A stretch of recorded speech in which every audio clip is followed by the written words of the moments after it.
Alright guys, welcome back. This episode is going to be about cassette tapes. We're going to listen to a few of them, then we'll continue on with some of the missions.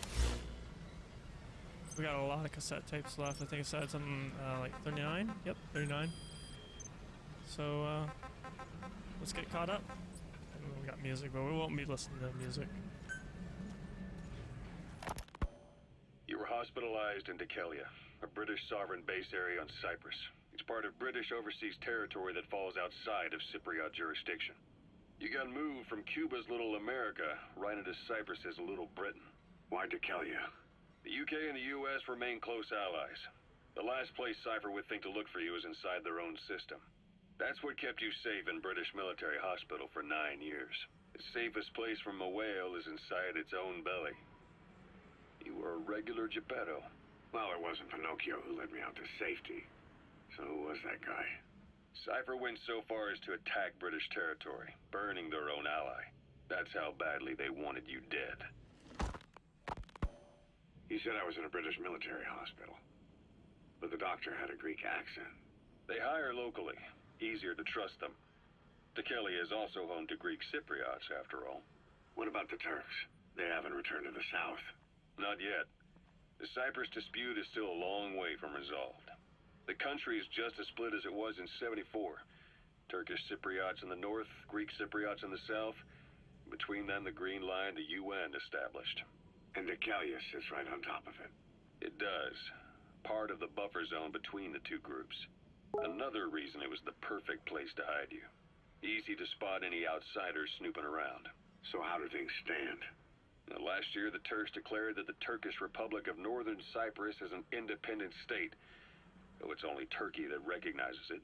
In the past, the Greeks and Turks lived side by side in the same villages. There are reasons to fight. Those came from the outside. Greece, Turkey, Britain, America, they all had their own stake in pitting the two sides against each other. But once you spark something like this, it's impossible to control. Both sides build up grudges like debt, without the foresight to see that each act of revenge just fans the flames. And then it's too late for other nations to rush in with peace talks. The embers keep on smoldering. Each nation's arrogance only breeds anarchy. The world is paralyzed by this hunger for revenge. Cyprus is no different.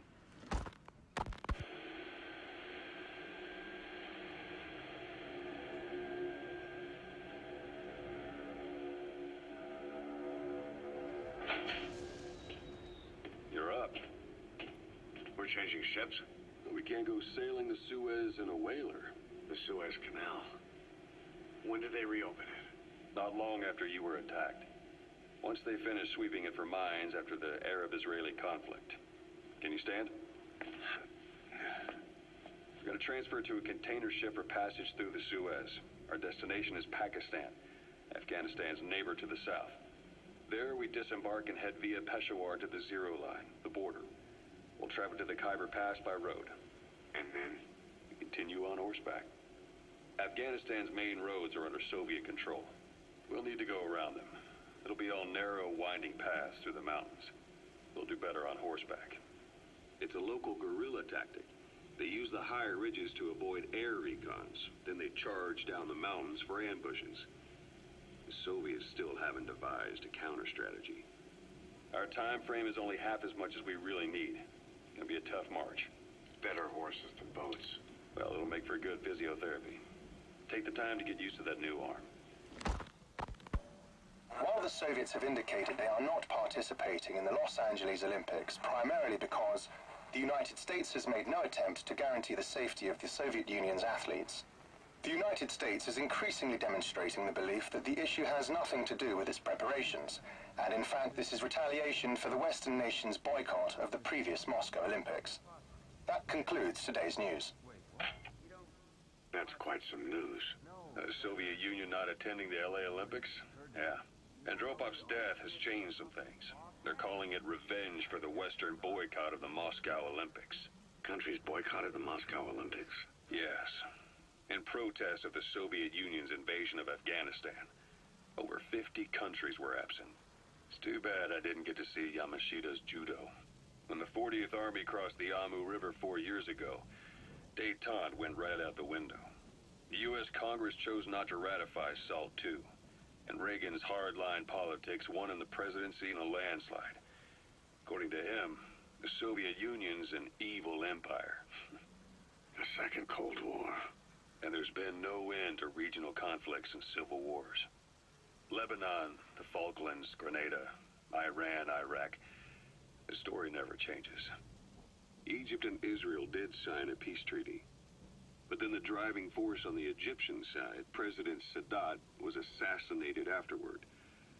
Apparently, his actions were considered a betrayal of his fellow Arabs. Islamic extremists? Yes. Fundamentalist extremists have been responsible for some bold acts of terrorism in recent years. We've had extremist students in Iran take U.S. embassy workers hostage, and suicide bombings in Lebanon. Over 300 foreign soldiers stationed there have been killed. The countries have yet to develop an effective means of dealing with terrorism. Afraid of losing their own men, they've pulled their forces out, handing private forces a golden opportunity. Private forces? Small armies with no national affiliation, working for the highest bidder. That's right, they got the idea from you. After Mother Base went down, they began spreading to meet the soaring demand. Miller's organization is just one of many PFs now. The entire world is after you. But at the same time, it needs you too. Miller told me about what happened in the Caribbean 9 years ago. You do remember Miller. You'd formed a private army with him. An army with no allegiance to a nation. I remember, but... I see. You're not sure what's fact and what's a fantasy caused by the coma. It's still all a mess, huh?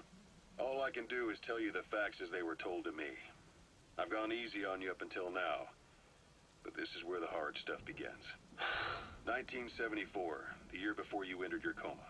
You were in Colombia, operating with a small unit of men, basically mercenaries. Miller was among them. Miller was trying to find a way to turn his and your talents into a line of work. He was looking to start a business where you would fight on behalf of others around the world, those who needed military force. But the reality was, at that time, you didn't have enough gear to equip your own men. Then Miller came across this client. It was a huge job he was offering, but you had a shot at pulling it off. You accepted it and headed into Costa Rica. The client even threw in an offshore facility in the Caribbean. The Mother Base, that would be your new base of operations. Miller sure did have a head for business. As your mission went on, your unit grew and grew. More weapons, more money. Before you knew it, you were commanding 300 men. As the organization got bigger, your military powers swelled to match. It got so the international community couldn't afford to ignore you. You were just too damn successful for your own good. You, your men, had worn out your welcome.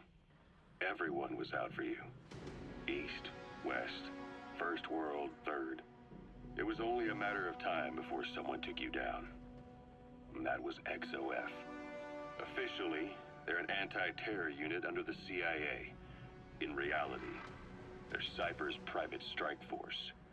They lured you to Cuba using Chico, the Nicaraguan revolutionary kid, and Paz, a mole who worked for Cypher as bait. While you were gone, XOF, posing as a nuclear inspection team, stormed Mother Base. At the same time, C4 they'd placed on the strut legs went off. The whole thing went down in minutes. XOF. Kisses and hugs followed by a big FU. All because of Miller's blind spot. A back door into Mother Base no one suspected. You remember a certain scientist. Huey was responsible for bringing the inspection team on board, giving the enemy a perfect opportunity to hit you at home. You were returning from Cuba when it happened. Mother Base came damn close to taking you with it into the Caribbean.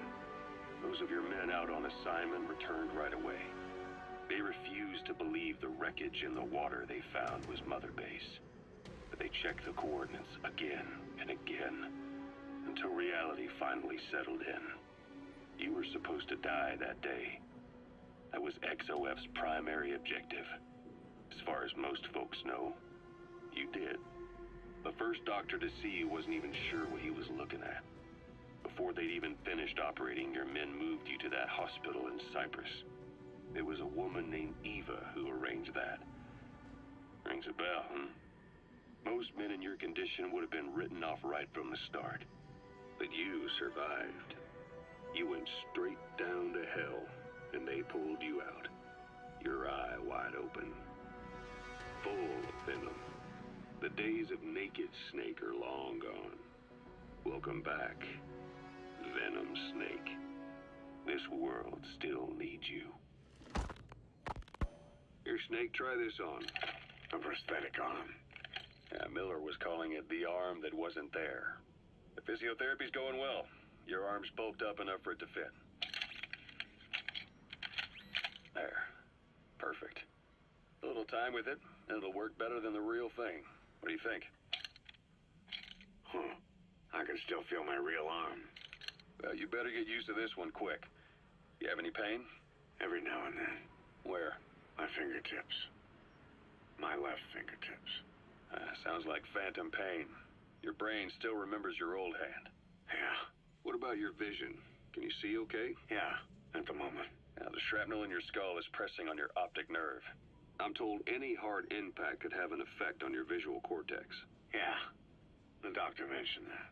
Your brain might process visual information incorrectly. In other words, you could have hallucinations. You might see things that aren't there, or not see things as they really are. You experience any of that? I think so. When? Right after I wake up. Colors look faded. Colors, huh? Well, that's not a major concern in and of itself, but it could mean the difference between life and death in the field. You'll need to watch out for that. I will. All right. You should continue your physio. We'll be arriving soon. It's the last chance you'll get. Oh, we had some really good information there. The first tape, where he talks about the guy that was saving him, and they totally ignore it. And then there's some good information on these last three. So it seems like the gold is where the important information is. White is not so important. I think it was this one had some good information in it as well.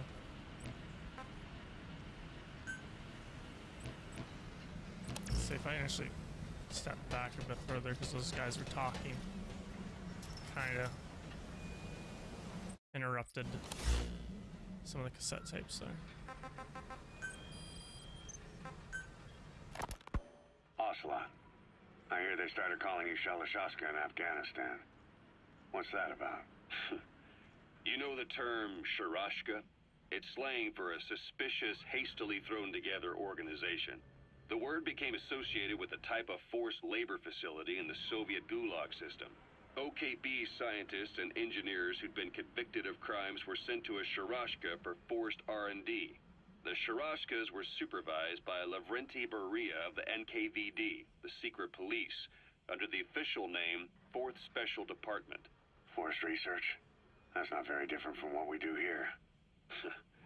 Diamond Dogs is different. Everyone here believes in you.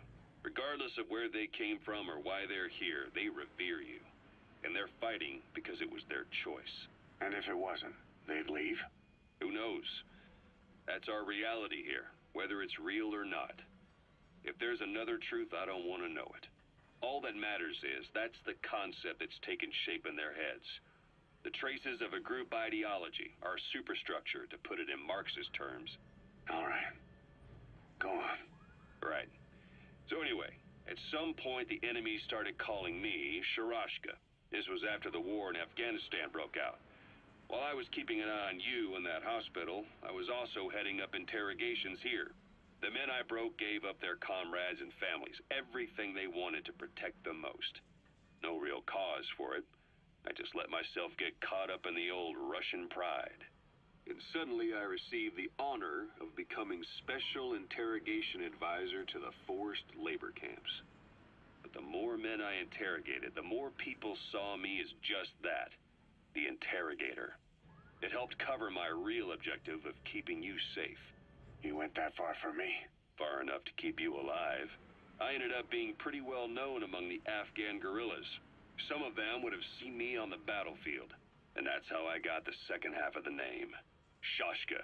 It's a sword, a type of saber from the Caucasus. Russian dragoons and Cossacks carried them into battle.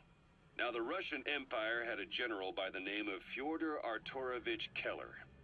His bravery earned him the nickname Russia's Greatest Shashka. Someone must have known about that, because somewhere along the line, Shashka got stuck on the end of Sharashka. The guerrillas were using the name amongst themselves, and by the time I got to hearing about it, pronunciation had wound up as Shalashashka. So, half gulag, half hero sword. Is a perfect fit. But you see how rumors and ideas about people can get out of hand fast. Once you create a character and put it out there in public mind, it warps and twists with every baseless rumor. And before you know it, all people see are phantoms. In my case, it works out just fine. I'm plenty used to working under aliases. I believe in Metal Gear Solid 2 is the first time that we heard Alice a lot refer to himself as the Shalashashka. It's right at the start, too. Okay, why is it not...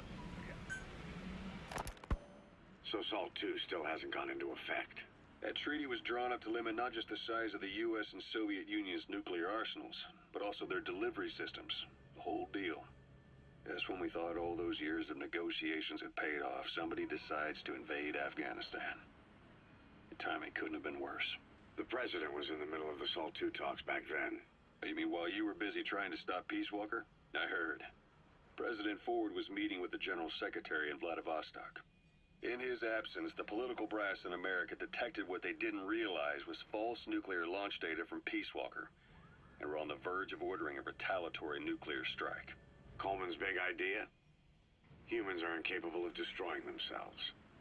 Turns out he never knew what humans are capable of. If that AI, the boss, hadn't found a way to stop the fake data transmission, they probably would have gone ahead with the launch. Deterrence was revealed as the pipe dream it was. All thanks to you. And her. The U.S.-Soviet talks looked set to fall through. What happened in Nicaragua no doubt helped trigger a change of heart. But in the end... The time's to find the politics. When you've grabbed their tail, they turn and bite your hand. I first met you 20 years ago now. The place was Selenouyarsk in the Soviet Union. We were enemies. I was with the GRU. You were still fighting for America. 1964. Operation Snake Eater. Its objective? The assassination of the legendary soldier known as the Boss. When you returned home successful, they awarded you the title Big Boss. Your CO, Zero, sought to carry on the boss's will by covertly establishing his own organization. You knew the original members from Operation Snake Eater. From America, there was David O, or as he was to you, Major Zero. Donald Anderson, aka Sigint. Dr. Clark, who went by paramedic during the operation. And the fourth, you. From China, there was Eva. And me, Ocelot, from the Soviet Union. 6 in total. To us, government notions of friend and foe were meaningless. As were East and West, we joined forces by our will alone. Our objective was to fulfill the boss's dying wish. To make the world one. And to do it, Zero used the Philosopher's Legacy, the secret war fund you obtained during Operation Snake Eater. This organization would go on to become Cypher. I, on the other hand, was left with the problem.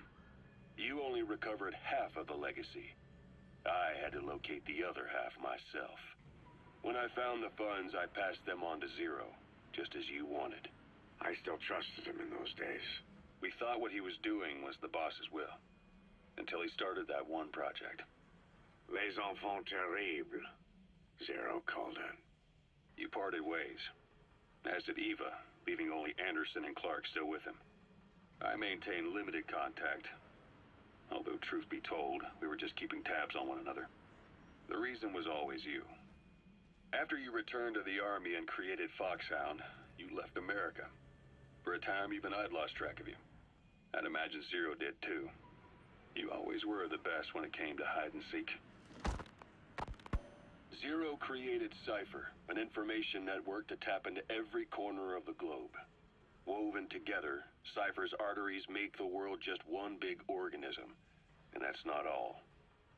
It also monitors the thorn in Zero's side. That's you, tracking your coordinates wherever you might go. The further you strayed from your roots, the larger Zero became. It's as if he was trying to close the gap between you. But before long, he disappeared from public life. Only a few people had direct contact with him. For a time, I was one of them. Then a year after you fell into your coma, he slipped out of sight entirely. Since then, nothing. No photos, no recordings, not even a reliable rumor as to his whereabouts. I tried every method I could think of, but Zero was gone. Freed of his control, his creation, his power continued to grow. Cypher is a great beast, and Zero was its spine. But even without him, it's endured, evolved. But now its body is rotting, riddled with parasites. Parasites like the ones who attacked you 9 years ago in the Caribbean, and then at the hospital. Cypher's Black Ops Unit, XOF. They learned where you were, and came to wipe the slate clean. Okay, so I'm way off about gold being important.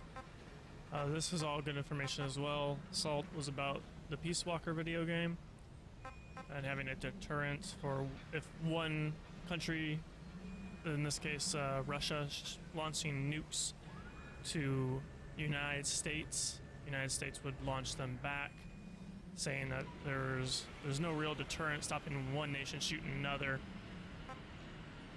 Then this one was about Snake Eater, which was Metal Gear Solid 3, and what happened after Snake Eater. And this is kind of what happened to Zero and what Cypher really is. I think I'll probably end up going back and re-listening to this one at some point. Christmas Eve, 1979.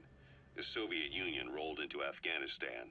Muslims had revolted against the Soviet-friendly regime established the year before. The DRA forces could no longer contain it themselves, so the Soviets went in to intervene.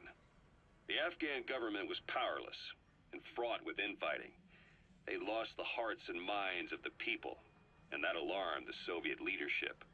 With the Islamic Revolution happening in Iran, the Soviets felt they had to act fast or risk the spread of Islamic revivalism.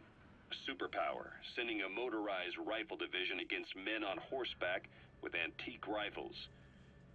Everyone thought it'd be over in an instant, only it wasn't. Some Muslims made their fight a jihad, a holy war, and began a guerrilla campaign on all fronts. A war of attrition. These fighters call themselves Mujahideen. They're being supported by the West through Pakistan. That's why Miller was involved. He was training them near the Zero Line, sponsored by the CIA. The war has become a nightmare for the Soviet troops stationed here. They thought they'd be headed home in 6 months at the most. Then a year passed. 2 years. Now here we are 4 years on with no exit in sight. Afghanistan has become the Soviet Union's Vietnam. The Soviet troops on the ground want to go home, but at least they have homes to go back to. The Afghans have lost theirs. The Soviets destroy the kishlaks, villages, wherever they can. They burn down homes and fields, fill in wells, turn pastures into minefields. It's created a mass of refugees who fled to Pakistan. If the Mujahideen are fish swimming around the villages, the Soviets will go so far as to dry out their ocean. But this has had a big price. There's bitter resentment among the Afghans, and they're taking out their anger on the soldiers on the front lines. Among the Mujahideen are the Pashtun people.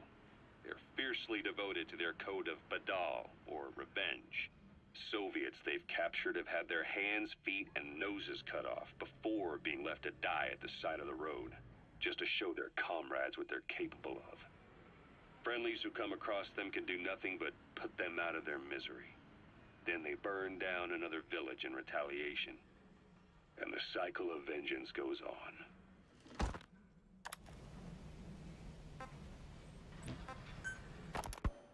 This war, the Kremlin never expected to have this much trouble against the Mujahideen. Afghanistan is a tribal society. Tradition demands that its people stand up to any outsiders who set foot on their land. With the honor of their people at stake, they have everything to fight for. No matter how hard the Soviets hit them, they continue to appear out of nowhere, striking back, then vanishing again. But there's one thing even the Mujahideen fear. Every last one of them. The Soviet gunships. They're highly maneuverable and equipped with massive firepower. Plus, the underside of the fuselage is heavily armored. The Mujahideen can barely scratch them with their small arms. Anyone who hangs around gets mowed down by the gunship's heavy machine guns. This new honeybee weapon that was given to the Hamid fighters, it's no doubt something to help them strike back against the gunships, which makes it a weapon that could change the course of the war. Those guerrilla fighters known as Mujahideen don't actually belong to a single organization. Afghanistan is a multi-ethnic country. You've got the Pashtuns, the Tajiks, Uzbeks, Hazaras, and each of them is split into their own tribes, large and small. Each ethnicity has several rebel organizations that their various tribes gather under. They're united under the banner of jihad, but that doesn't mean they work like a single standing army. Just look at the area around Smossy Fort. A lot of Tajiks used to live there, but they fled after the Soviets started their Scorched Earth campaign. With the area uninhabited, the Hamid fighters, who are Pashtun, decided to move in. The Hamids are based out of the city of Peshawar. We passed through it on the western edge of Pakistan. The Pashtun people have long lived in Afghanistan and western Pakistan. They used to travel back and forth frequently. Then Britain went and established the border that still stands today. The Hamid fighters get generous support from the Pakistani government. The government wants to use them to secure influence over Afghanistan. Their liaison with the Hamids is Inter-Services Intelligence, and behind the ISI, you have the CIA. That's probably how the honeybee ended up in the hands of the Hamid men.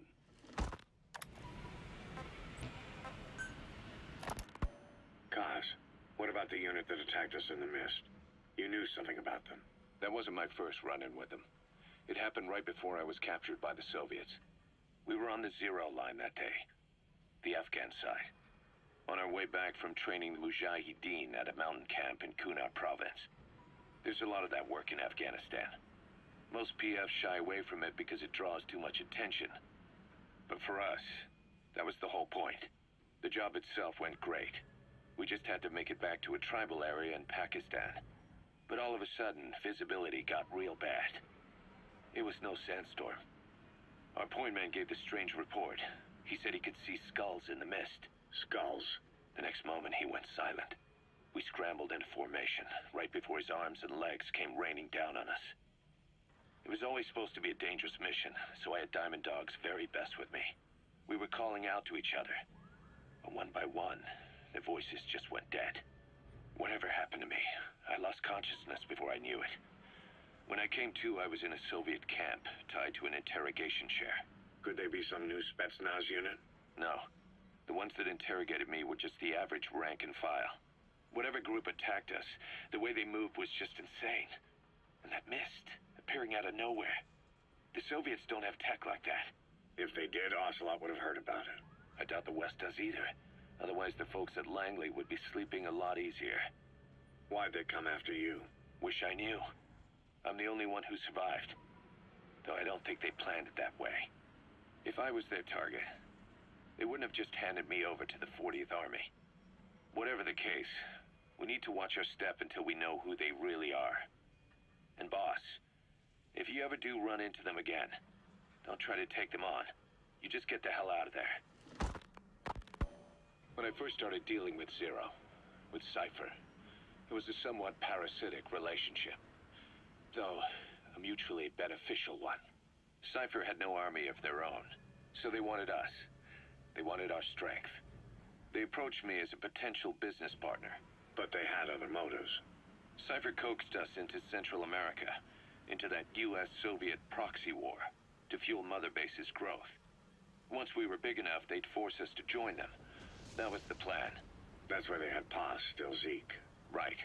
And if we refused, she would use Zeke to fire a nuke from Mother Base. The world would consider us a liability, and countries would unite to destroy us. We stopped the launch. And yet they still took us down. Through that fake inspection they orchestrated to cover up their sabotage. That power Cypher wanted. We don't have it anymore. So why are they still after you? Is it just the fear of leaving you alive? I don't know. Was Zero really... All I know is the man I knew wouldn't want this. What do you mean? We have to consider that it might not be Zero we're dealing with. We know virtually nothing about Cypher anymore. How big they've gotten, what they want, or even who they really are. The new Mother Base started out as a test drilling rig operated by a mineral resources supplier, but their project fell through. The Seychelles government was happy to hand the place over to us. It was just scrap on stilts. So with a few dummy construction companies set up as fronts, we started renovating the half-finished rig. From the outside, it looked like the project was back on rails. Kaz, you... What? I see what you're doing. Recreating the Mother Base we had 9 years ago. Only this time. That's right. The Mother Base Cypher thought they destroyed will return from the grave to kill them. We'll prove to the world that we were the victors. And if we lose again? They can't fool us the same way twice. Now our enemies are in plain sight. And when our organization gets too big, we split it across companies. Any company that draws attention gets liquidated, and its capital is back-channeled into a new company. Most PFs are small-time operations anyway. And in this business, the minnows go bankrupt all the time. We've never aroused suspicion. Plus, we have Hewick. Hewick? Human Exploitation Company. It's a business specializing in intel gathering. Think of it as a civilian intelligence agency. Kaz, that's... Remember what they were trying to accomplish at the prison facility in Cuba? That gave me the idea. We dispatch moles into conflict zones around the world, and each sets up an intel network on site. Then they stay in place to give us stable points of contact when other nations intervene in the conflicts. Hewick's strength is that it has a cutout at each level. You get your job from one guy, then you hand it off to another. No one has direct access. It's a perfect black box. Hewick members also work their way into the superpowers intelligence agencies to make sure Diamond Dogs gets work. We have those countries by the balls. That's our deterrent when we need it. Networking? In the intelligence community? Sure, that's how we've grown this far. And when you go out on missions, intel from Hewick will be there to back you up. But despite all that, Cypher has its eyes on us. The only reason I'm not dead is that they needed to know where you were. Figured if you woke up, I'd go straight to you. That's why you made that ruckus at the Zero line. Yeah, to make their own surveillance work against them. I think it took some of the heat off Cyprus. Kaz. Then I just had to wait for you to save me. And I've gotten used to waiting. Kaz. That's not all. It was a good chance to scout the market. And with the West wanting the Soviets out of Afghanistan, their agencies are bursting at the seams with funding. Boss, let's start by building up our Afghan presence. Why put Mother Base in the Seychelles? We're at the center of the world here. We're all the way out in the Indian Ocean. Come on. Lebanon, Sri Lanka, East Timor, and Africa. From here, our reach extends to conflict zones the world over, including Afghanistan, of course. So it's prime real estate for a mercenary. Exactly. Latin America isn't as close as I'd like, but we have Amanda and her people to help in that department. And besides, the Seychelles government owes us a favor. Owes us? The Seychelles has strong ties to the east, which the West wanted to shake up. It came to a head 3 years ago in an attempted coup. It was a force of South African mercenaries with U.S. backing behind the scenes. They were only platoon size, but South Africa is home to some heavy PFs, too much for the Seychelles to handle.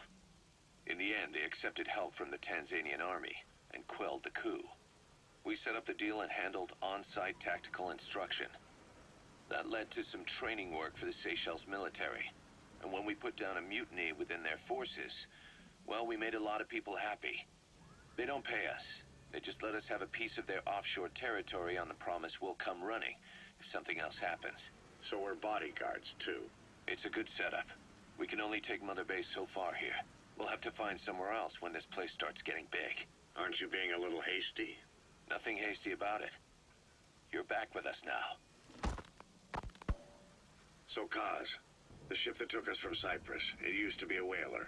Yeah, a Japanese vessel. How was the voyage? It was... stimulating. Well, she was part of a whaling fleet up until a few years ago. Her displacement isn't anything to write home about, but she can really move. She still had plenty of life left in her, but then the work dried up. Global opposition to whaling has been mounting for years. Is that right? The push to ban it has been gaining traction for a little over a decade. Individual species came under protection as the years went on. And then 2 years ago, the IWC adopted a moratorium on commercial whaling. Several countries, including Japan, fought it to the bitter end. But eventually, most whaling companies had no choice but to throw in the towel. You ever tried whale snake? Can't say that I have. When I was a kid in Japan, practically everybody ate it. That good, huh? The country was poor in those days, and whale was cheap. International opinions changed since then. In any case, that's why we were able to get a bargain price on the ship. Of course, we did end up spending 5 times the purchase price in modifications. We had to really work to fit in all the ESM and communications gear while keeping the whaler look intact. Right now, she's going around conducting SIGINT missions. In the future, we plan to use her as a communications relay base between you and Mother Base, and also as a chopper resupply vessel. Diamond Dogs. The word diamond originally comes from the Greek adamas. It means indomitable, unyielding. Other words for the stones often mean eternal bond, fortitude, or purity. The same is true of the Star of Bethlehem flowers you laid on the boss's grave. They represent innocence, as well as chastity, yielding to no man while maintaining one's virtue. In other words, staying loyal to something.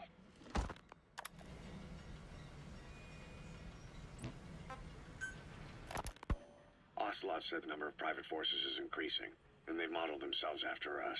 They're a far cry from the likes of us. But why? 9 years ago, we made enemies of the world as a nuclear-equipped force, independent of ideology or state. Yes. Sooner or later, the real UN would have stepped in. So why are they giving these PFs free rein? That's our fault, too. What do you mean? What happened 9 years ago was a real problem for a lot of people. An organization as big as ours, with our facilities, was wiped off the map. Not an easy thing to hide. But if our existence came to light, so would the names of our clients. We had contracts all over, east and west, from superpowers to banana republics, the lot. Our clients denied all association with the likes of us. They had to make sure things didn't blow up on them. But at the same time, they missed us. They really missed us. The demand for armies for hire was as strong as ever. The international community turned a blind eye to what happened to us, despite still needing people who could do our jobs. History couldn't afford to lose us. As soon as we were gone, they needed a replacement. So private forces spread everywhere. And they're all just a phone call away. But still. I know. PFs are totally different from what we envisioned. Nation-states, revolutionaries, terrorists, they have a lot of clients, and Cypher is one of them. Cypher stays anonymous, but I know their work when I see it. In the eyes of those clients, the world's PFs are all just expendable pawns. The clients don't have to worry about losing their own men. Nobody knows they're involved, and PFs are cheap. In short, the world is chewing up soldiers and spitting them out. Even some of the old Mother Base's survivors are still working for PFs. Some guys created their own smaller forces. Others were taken on by emerging PFs. Everybody's gone their separate ways. But none of them are living their dream, because they're not fighting with you. Of course, I tried to headhunt as many of them as I could for Diamond Dogs. It was all a waste of time. They said they weren't interested without you to lead them. But now you're back. And everything's gonna change. We'll unite all private forces under you, transcending nations and economies. What is a nation? Just a patch of dirt. The bonds among us will surpass nations, and that's what'll put the world under our control. We'll establish a new kind of country, redefine the very concept of it. Even Cypher will be below us, an extraterritorial federation of military nations, the United States of Force. Once word of Big Boss's return starts traveling, that'll be our true deterrent against Cypher. In other words, no one will dare to come gunning for you. How do you figure? Cypher lacks a large-scale fighting force. PFs are the perfect tool for them. But those PFs revere you, the legendary Big Boss. If Cypher killed you now, they wouldn't take it lying down. Maybe they'd even go looking for revenge, but they definitely wouldn't keep doing Cypher's dirty work, even if it put their lives at stake. That's why it's no longer a benefit to Cypher to get rid of you. The very fact that you're alive is our greatest defense against Cypher. Nice to know. It'll buy us some time while we get back to full strength. Just keep in mind that what I'm saying is generalizing a lot. In practice, the PFs around the world don't know your face. Just declaring that you're Big Boss won't be enough to convince them. And if they see you as an enemy, they'll come at you with everything they've got. Some hero. That's why you need to bring them back to Mother Base. Show them on your terms that you really are the one and only Big Boss. Once you've proven that, they won't hesitate to join us.